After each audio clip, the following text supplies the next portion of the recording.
Hey everybody, and welcome back to another exciting and informative episode of 7-Minute AE Tutorials, where you learn tips, tricks, and shortcuts in 7 minutes or less. No BS, just AE. This is the last installment of a 3-part series I'm doing on Text Animators. So, if you haven't seen the previous 2 episodes, I highly recommend you do that now or after you watch this tutorial. It's not necessary for you to understand the concepts we'll be going over in this episode, but it will give you a more well-rounded understanding of how these text animators can work together. 2 episodes ago, we created a custom text animation using the Scale Text Animator. In the previous episode, we used Color Fill RGB, Color Fill Hue, and Opacity text animators.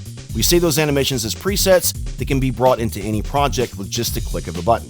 In this episode, I'm going to show you how to create 5 custom text animations on just 1 layer of text using the Position Text Animator.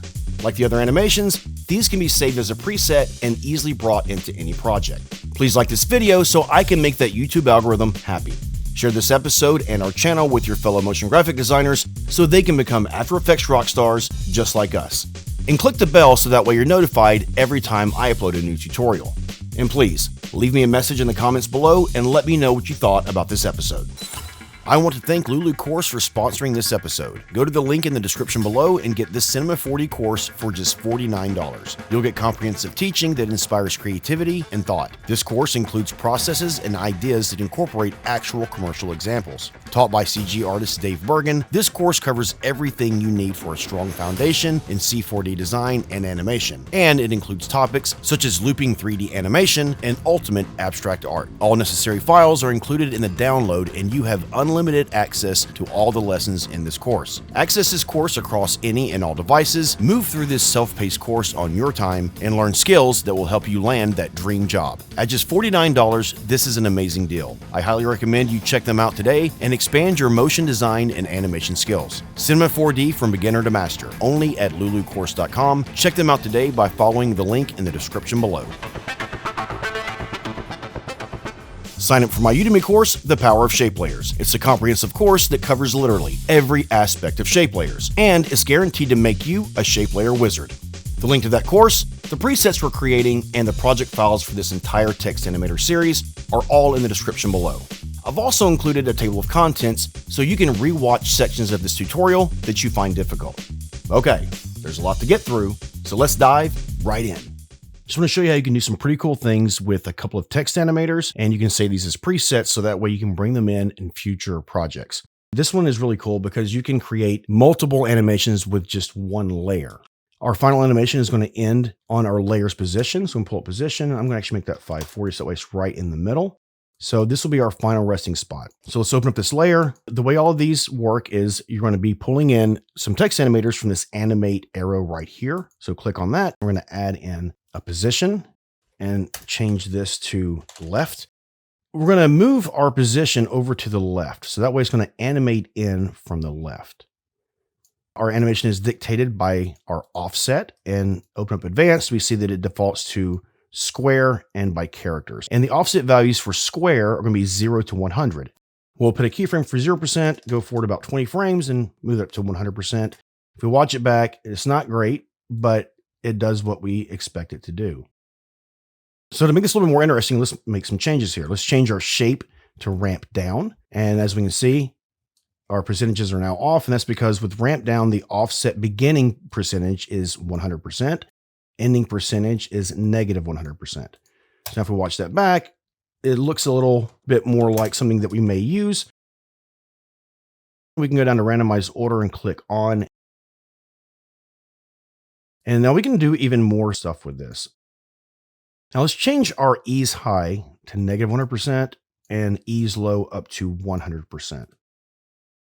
We just have a little bit more control over how fast this comes in and how it settles. Change this to words, and you can play it back and see how it comes on 1 word at a time. You can turn the randomize order off, and that way it comes in order. And notice it comes in last word first, and that's because we have this set to ramp down. You set this to ramp up. The main thing you have to remember is for your offset, if you right click, just keyframe assistant, time reverse those keyframes because the percentage is the opposite for ramp up that it is for ramp down. So now the first word animates on first. And the same thing is going to go for your characters. So we have our randomized order off. So that's going to come in first character at a time, like that. See right here, the J is the first letter that's animating on. And again, if you want to change this up a little bit, just change this to ramp down, click on offset. So that way both keyframes are highlighted. Right click, keyframe assistant, time reverse. And you get something that looks a little bit different. I like having my randomized order turned on, so that way we get something that looks a little bit cooler. Let's duplicate this text animator, and we want to rename this to right. And now I'm going to hide this text animator for left for right now. We'll just open these up and see our position, if you notice, starts off at -1523. Let's just make that -1550 for a more rounded number. So now if we want to come from the right, all we need to do is make the opposite of this value to come on from the right. So let's make this a +1550. So now if we watch it play back, it comes on from the right. Since we duplicated it, all of the settings will come over. So it's set to ramp down, and all of our offset settings are exactly the same. You may want to change this to ramp up, click on offset, right click, keyframe assistant, time reverse keyframes. So that way it slows down in a little bit different way. Okay, and then we can keep going with this. So let's duplicate right, hide that, change this to top. And if we open up our position settings here, make both of these 0. And then we want to move our initial position Y value to -760. So that way it's up top. You can see right there. So now if we play it, it's going to come down from the top, one character at a time. Change this words, watch it play back one word at a time. Maybe you want this to be ramped down. Click on offset. So you highlight both keyframes, right click, and time reverse keyframes. So you get something that just looks a little bit different. I like setting mine to characters. I just think it looks better. Duplicate top, hide that, and we're going to call this bottom. And notice how every time I make a copy, I'm hiding the other text animators. That's because I don't want them to interact with one another. Our initial position is -760 to come from the top. So make this 760 to come from the bottom. And now if we play it back, we can see now it comes up from the bottom. And then we can actually do one more thing. Let's click on text here, and we want to go to animate and choose this enable per character 3D. So that's going to make our characters 3D. And the thing that's cool about that is let's duplicate this bottom one, and we'll hide that and call bottom 2 3D. And now let's open up that text animator and our position. Let's set everything back to 0. So now for our initial value, we're going to move that towards us in -Z space. So just pull it on back until we can't see it anymore. And now if we play that back, we can see how it comes in one letter at a time in 3D space. If you open up your range selector under advanced, you can change this to words. And you can also take off your randomized order. And if you want this to come in from top to bottom, change it to ramp up, click on offset, right click, keyframe assistant, time reverse. You can see it comes on first word at a time now. I like to set mine to characters. I like to have my randomization on. Okay, so now we have all of these presets, left, right, top, bottom, and 3D. You can keep all of these text animators on this layer and then just toggle them off and on, depending on which one you want to use. That's why I've been hiding them. Think about each of these as separate animations. So you have 5 different animations on just one text layer. Close all this up, highlight text and transform, animation, save animation preset. Now in the previous episode, I mentioned that whenever you save animation presets, you want to make sure that you save them to Documents, Adobe, the version you're using, User Presets, and then either drop them in that folder or create one. We created a folder called 7-Minute Text Animators. Now, if you're creating several of these text animators in one editing session, After Effects will take you to the last folder you saved a preset to. When we chose Save Animation Preset, notice that it brought us directly to the 7-Minute Text Animator folder, which is the last place I saved a text animator to.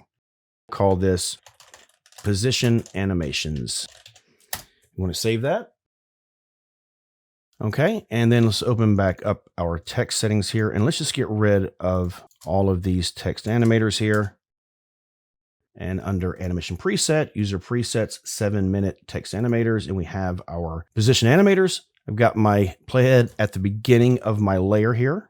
I'm just going to double click that. And now we can see that all of our options came back in. One thing that's kind of cool about these text animators too, I'm just going to get rid of this entire layer. Now watch, if I just double click on this with nothing in my timeline, it will bring back in the text that we originally typed. So that's kind of cool too. Now you may want to go ahead and have your text set so that way you know what you're going to be animating and you sort all of that out before you start to animate. But you can always just bring this in by double clicking in your user presets and it will bring in the text that was used to save the original text animation preset. I hope this tutorial helped you out. Please comment, like, share, and subscribe. And click the bell so that way you're notified every time I upload a new tutorial. Please share this episode and our channel with your fellow motion graphic designers so they can become After Effects rock stars just like us. And please, leave me a message in the comments below and let me know what you thought about this episode. If you haven't seen the past 2 episodes on Text Animators, I highly recommend you do that right now. Sign up for my Udemy course, The Power of Shape Layers. It's a comprehensive course that covers literally every aspect of shape layers, and it's guaranteed to make you a shape layer master. The link to that course, the presets for creating, and the project files for this entire Text Animator series are all in the description below. As always, thank you so much for watching, and I'll see you next time.